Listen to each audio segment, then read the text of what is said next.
All right, I believe this is senior correspondent John Huddy. He's live on the ground there. John, tell us what you're seeing.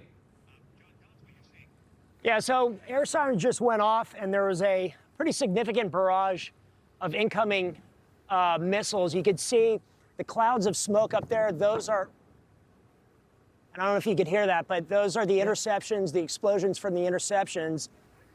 And I want to be careful because these missiles are carrying the cluster munitions. One person was killed, another's in critical condition after a barrage earlier today that included these cluster munitions coming down. Yeah, I think you could come back to me.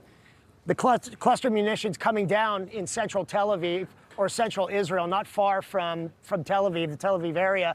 And we've seen the damage that are caused by these cluster munitions, extensive damage. We were outside a home, you may remember on Friday, or an apartment building that was hit with these cluster munitions. So, the debris from these ballistic missiles, the cluster munitions posing a lot of hazards to people on the ground here. This, as Iran has continued barrages, sirens have gone up multiple times throughout the afternoon, and I'm just kind of keeping an eye out here.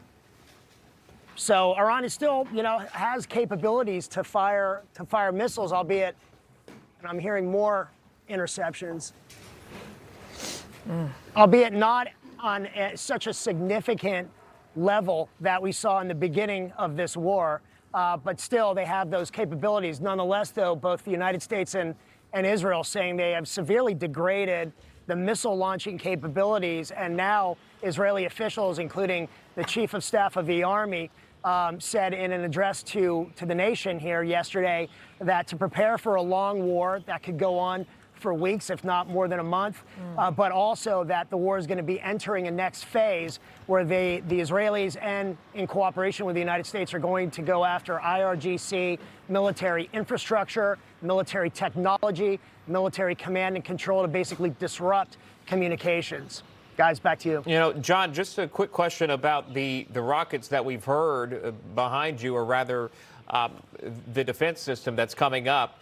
Do we know, obviously Iran's firing, do we know if it's Hezbollah? I know Iran backs Hezbollah. What are we seeing in terms of that front? It's a multi-front war that Israel's facing. Yeah, it's a good question. So speaking of northern Israel and on the border with southern Lebanon, there's been a lot of action up there. Hezbollah fired a huge barrage of about 40 to 50 rockets over the weekend, and several people were injured. Several Israeli troops were killed as operations are ongoing in southern Lebanon, as troops are basically launching raids going across the border. So we're going to be heading up into the region actually this week to kind of see for ourselves, but it's definitely heating up. As far as this barrage, I don't believe it was from Hezbollah. I don't have that information as of yet. More than likely, because of how high it was, that suggests it was an incoming Iranian missile barrage. But again, we have to wait for that information from the IDF. All right, senior correspondent John Huddy, stay safe there, reporting live in Tel Aviv.